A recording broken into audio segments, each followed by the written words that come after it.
வாழ்க்கையில் உங்களுக்கு திருப்தி இல்லையா? அப்படியென்றால் இந்த வீடியோவை கடைசி வரை பாருங்கள்.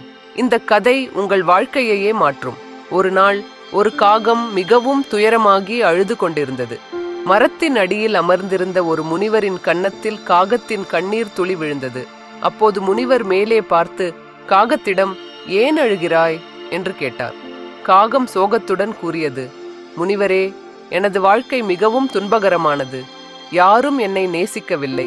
எல்லோரும் என்னை விரட்டுகிறார்கள். எனக்கு உணவும் தருவதில்லை. வாழ்வதை விட இறப்பதே சிறந்தது" என்றது.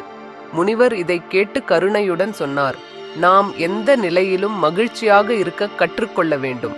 ஆனால் காகம் இதை புரிந்து கொள்ளவில்லை. தொடர்ந்து அழுது கொண்டே இருந்தது. அதனால் முனிவர், "நீ யார் ஆக விரும்புகிறாய்? நான் என் மந்திரத்தால் உன்னை அதுவாக மாற்றிவிடுகிறேன்" என்றார். காகம் மகிழ்ச்சியுடன், "ஓ புனிதமானவரே, தயவு செய்து என்னை ஒரு அன்னமாக மாற்றுங்கள்" என்றது. முனிவர் சம்மதித்து, "நான் உன்னை அன்னமாக மாற்றுவதற்கு முன்பு நீ ஒரு அன்னத்தை பார்த்து அது உண்மையாக மகிழ்ச்சியாக இருக்கிறதா என்று கேள். அதன் பிறகு நான் உன்னை மாற்றுகிறேன்" என்றார். காகம் மகிழ்ச்சியுடன் பறந்து ஒரு அன்னத்தை சந்தித்தது. நீரில் மிதந்து கொண்டிருந்த அன்னத்தை பார்த்து, "நீ எவ்வளவு அழகாக இருக்கிறாய்! பால் போல் வெண்மையாக ஒளி வீசுகிறாய். அனைவரும் உன்னை நேசிக்கிறார்கள். நிச்சயமாக நீ உலகத்தின் மிக மகிழ்ச்சியான பறவை" என்றது. ஆனால் அன்னம் சொன்னது, "இல்லை நண்பா, நான் மகிழ்ச்சியாக இல்லை. உலகம் நிறைய அழகான நிறங்கள் உள்ளது. ஆனால் எனக்கு வெண்மை மட்டுமே. எனக்கு பல்வேறு நிறங்கள் இருந்தால் மகிழ்ச்சியாக இருப்பேன். கிளியை பார், அது மிகவும் அழகாக இருக்கும்." இதை கேட்ட காகம் உடனே சென்று கிளியை சந்தித்தது. கிளியிடம், "நீ மிகவும் அழகாக இருக்கிறாய். பல வண்ணங்களுடன் ஒளிர்கிறாய். நிச்சயமாக நீ உலகத்தின் மிக மகிழ்ச்சியான பறவை" என்றது. ஆனால் கிளி, "இல்லை நண்பா, நான் மகிழ்ச்சியாக இல்லை.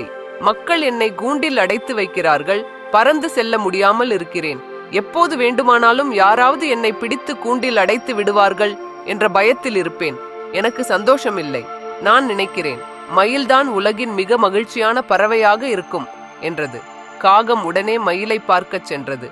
அது ஒரு பூங்காவில் கூண்டில் அடைக்கப்பட்டிருந்தது. நூற்றுக்கணக்கான மக்கள் அதை பார்க்க வந்திருந்தனர். காகம் மயிலை அணுகி, "மயிலே, நீ உலகின் மிக அழகான பறவை. உன்னை பார்க்க ஆயிரக்கணக்கான மக்கள் வருகின்றனர்.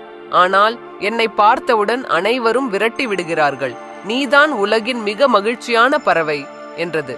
ஆனால் மயில் சிரித்துக்கொண்டு, "நண்பா, நீ தவறாக நினைக்கிறாய்.